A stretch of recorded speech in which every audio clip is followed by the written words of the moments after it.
ED की team पर हमला।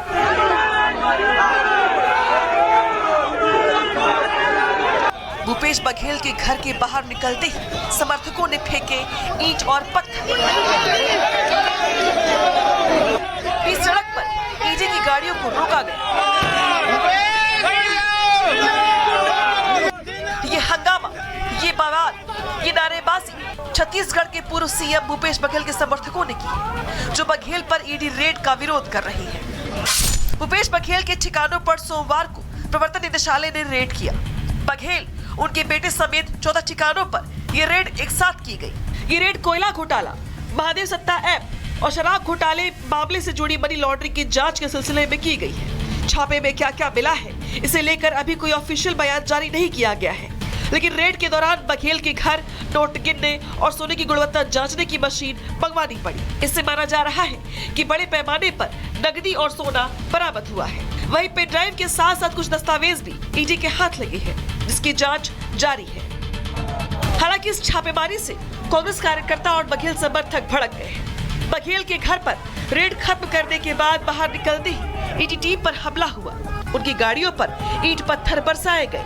इस हमले में अभी तक किसी के घायल होने की खबर नहीं है, लेकिन ईडी अधिकारियों ने इस मामले में एफआईआर दर्ज कराने की बात कही है। वहीं ईडी की रेड के बाद बघेल ने कहा कि मैं मौत से नहीं डरता।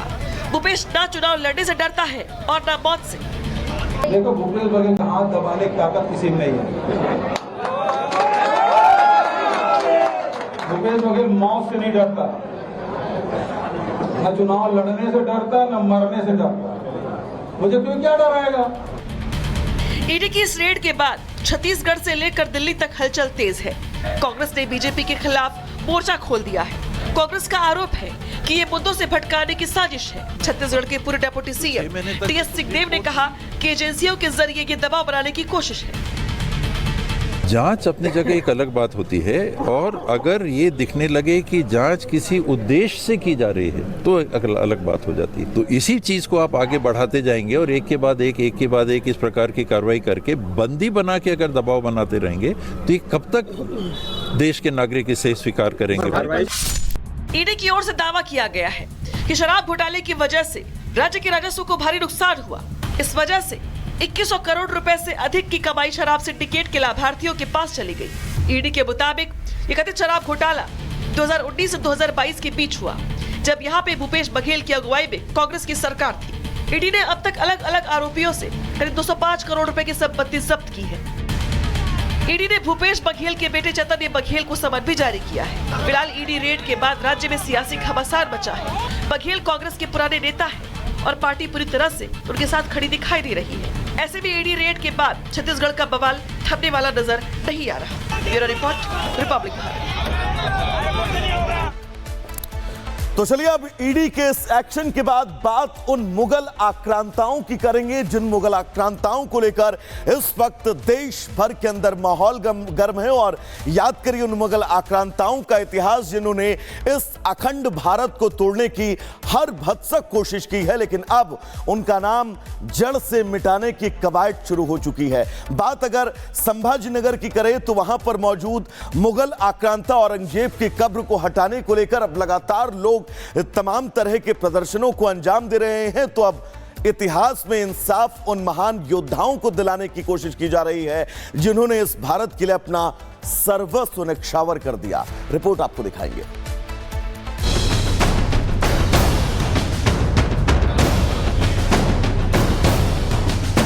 औरंगजेब का महिमा मंडन कर उसे सेकुलर साबित करने की होड़ कांग्रेस पार्टी समेत सियासतदानों में खूब मची रहती है।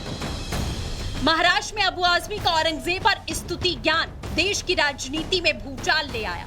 औरंगजेब की क्रूरता और हिंदुओं के खिलाफ नफरत इतिहास का वो काला अध्याय है जिसे मिटाने की साजिश रची जाती रही। बहरहाल अब औरंगजेब की कब्र पर फूल चढ़ाने वालों को बड़ी तकलीफ होगी उन्हें जो मुगलिया निशानी को भारत की धरती पर जिंदा रखना चाहते हैं, क्योंकि सवाल उठ रहे हैं एक क्रूर आक्रांता की कब्र का हमारे आंगन में क्या काम है। छत्रपति संभाजी नगर में औरंगजेब का मकबरा मौजूद है। औरंगजेब की कब्र खोदने की मांग उठाई गई। हिंदुओं का नरसंहार करने वाले की कब्र क्यों मौजूद है? एएसआई के संरक्षण में क्यों है औरंगजेब की कब्र?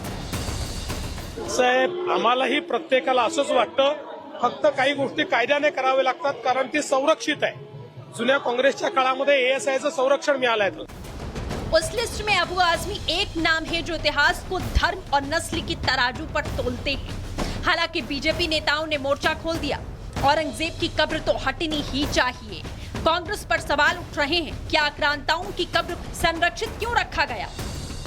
आदरणीय मुख्यमंत्री देवेंद्र फडणवीस जी ने जो कहा वह सत्य है।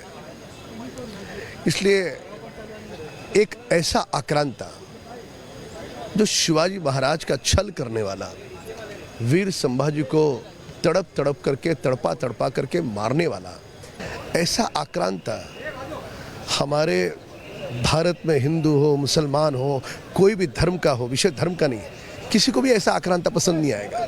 100% औरंगजेब की कब्र हटाने की आवश्यकता है, लेकिन जैसा माननीय मुख्यमंत्री जी ने बताया कि नेहरू जी के समय में औरंगजेब की बहुत प्रशंसा हो जाती थी, उसका नाम का रोड भी दिल्ली में किया था और उसी कारण उसके कब्र को एएसआई मॉन्यूमेंट करके डिक्लेयर किया गया। औरंगजेब ऐसा शासक था कि जिसकी स्मृति किसी ने रखनी नहीं चाहिए। और जिस औरंगजेब ने छत्रपति शिवाजी महाराज जैसे हमारे राजा को तकलीफ दिया, उसके बाद संभाजी महाराज छत्रपति, उनका क्या हाल किया वही आपने देखा है। उसके बारे में हिंदुओं की और मराठी लोगों की भावना वैसी है, इसलिए हटाना चाहिए। औरंगजेब की बात कर कर एक तरफ हम छत्रपति शिवाजी महाराज की विचारधारा के साथ चलते, ऐसा कहानी आप बताते हो, लेकिन छत्रपति शिवाजी महाराज की विचारधारा आपकी है ही नहीं।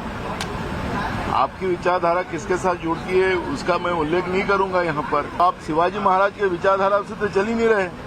तो इतिहास में जाने से पहले आज जो स्थिति बनी है महाराष्ट्र में, आप मुख्यमंत्री हो, उसके ऊपर ध्यान दो।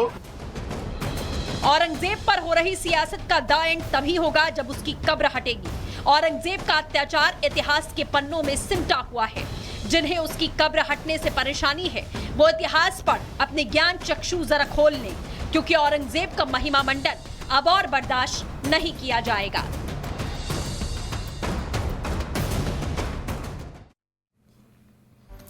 जम्मू कश्मीर के गुलमर्ग में एक फैशन शो क्या हुआ कि ये जम्मू कश्मीर घाटी का सबसे सुलगता हुआ मुद्दा बन गया।